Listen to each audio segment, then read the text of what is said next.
Le capitaine de ce bateau de pêche annonce son arrivée au commandant du port. Un inspecteur vérifie la documentation du navire, les engins de pêche et les captures. Le débarquement a lieu sans problème. Ce grossiste attend l'arrivée du poisson qu'il a acheté et qu'il doit traiter avant de l'exporter. Et cet inspecteur portuaire vérifie les références d'un navire à l'arrivée en se servant des informations des autres ports de la région, car le bateau veut débarquer ses captures. 3 ports dans 3 régions du monde ayant un point commun.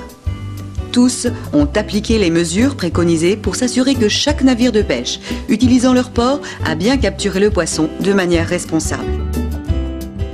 En posant les bonnes questions, en échangeant les informations avec les pays voisins et les organismes de pêche régionaux,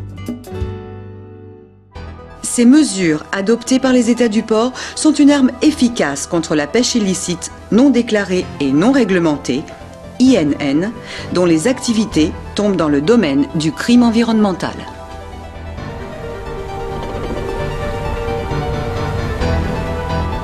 La demande internationale en poissons et sa capacité à faire grimper les prix sur les marchés ont rendu la pêche illicite de plus en plus séduisante pour les transgresseurs. Les opérations de pêche illicite sont sophistiquées, organisées et les enjeux sont élevés.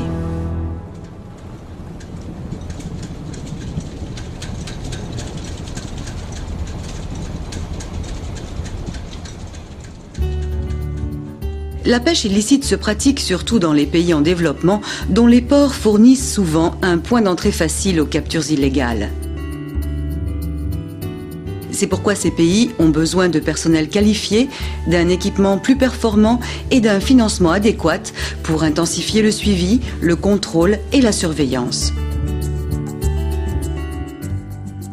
Il faut donc que les États du port adoptent des mesures spécifiquement conçues pour bloquer ces criminels et protéger les ressources halieutiques.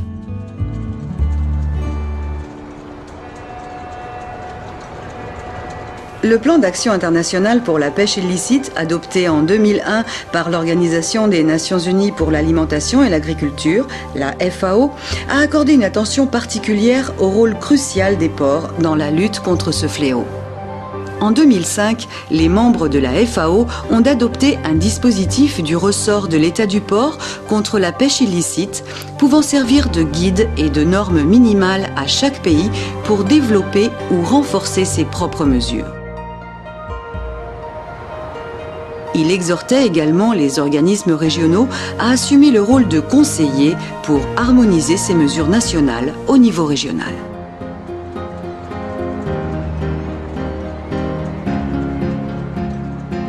Reconnaissant le besoin critique d'accroître l'efficacité des ports dans la lutte contre la pêche illicite partout dans le monde, la communauté internationale a fermement soutenu le dispositif de la FAO en tant que base d'un accord international ayant force de loi. Imaginez les bénéfices dérivant de l'adoption de mesures efficaces par les États du port sur la pêche mondiale. Si le rôle des ports s'accroît et si l'on confie la surveillance des opérations à du personnel plus qualifié, et si les organismes de pêche régionaux échangent les informations relatives aux activités illégales, ceux qui pratiquent la pêche INN devront aller toujours plus loin à la recherche de ports disposés à les accepter. Moins ils auront accès aux services portuaires tels que le carburant et le transbordement des captures ou aux marchés proches des ports, plus leurs profits diminueront. Le manque à gagner mettra donc un frein aux activités de pêche illégale.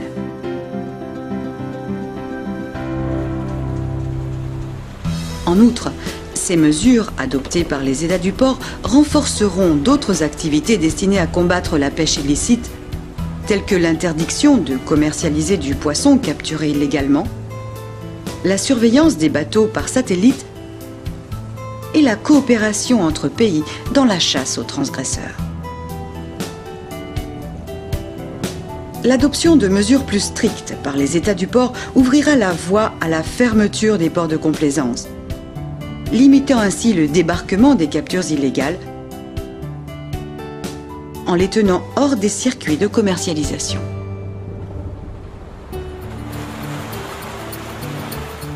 La coopération internationale et régionale et l'harmonisation des mesures entre les États du port permettront d'améliorer la gouvernance des pêches pour tous, bien au-delà de ce que les pays pourraient faire individuellement.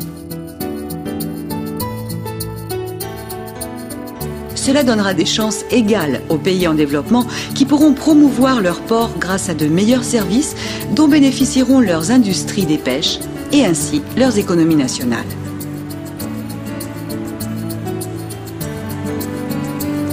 Pour cette raison, la FAO a développé un dispositif type relatif aux mesures INN du ressort de l'État du port et a démarré des activités au niveau mondial pour renforcer la capacité nationale, promouvoir la coordination régionale, fournir un appui aux pays et faire en sorte que leurs ports constituent une partie de la solution et non du problème.